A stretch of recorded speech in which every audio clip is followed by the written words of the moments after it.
শ্রেণীর শিক্ষার্থী বন্ধুরা, আজ আমরা ছোট বড় সংখ্যা নির্ণয় করব ছোট বড় চিহ্ন দ্বারা। কেমন?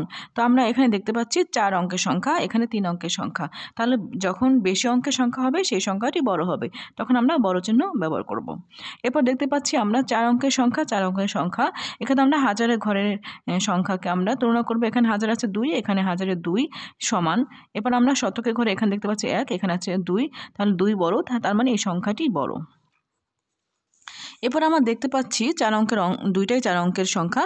তো আমরা হাজারের ঘরে দেখতে পাচ্ছি 9, এখানে 9 সমান, এখানে 4 আছে শতকের ঘরে, এখানে শতকের 4 সমান, এখানে আছে দশকের ঘরে 6, এখানে দশকের ঘরে 9, তাহলে এই সংখ্যাটি বড়, আমরা এই চিহ্ন দেব। অর্থাৎ বড়র দিকে আমরা এভাবে ফিরিয়ে দেব, এটা ছোট এটা বড়। এরপর শিক্ষার্থী বন্ধুরা, এখানে আছে 5 অঙ্কের সংখ্যা, এখানে আছে 5 অঙ্কের সংখ্যা।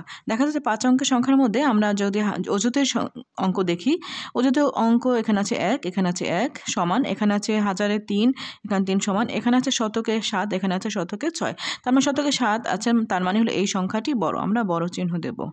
এরপর শিক্ষার্থী বন্ধুরা, আমরা দেখতে পাচ্ছি আরেকটি সংখ্যা আছে। এই সংখ্যার মধ্যে এখানে আছে 1, 2, 3, 4 অঙ্কের, এখানেও 4 অঙ্কের।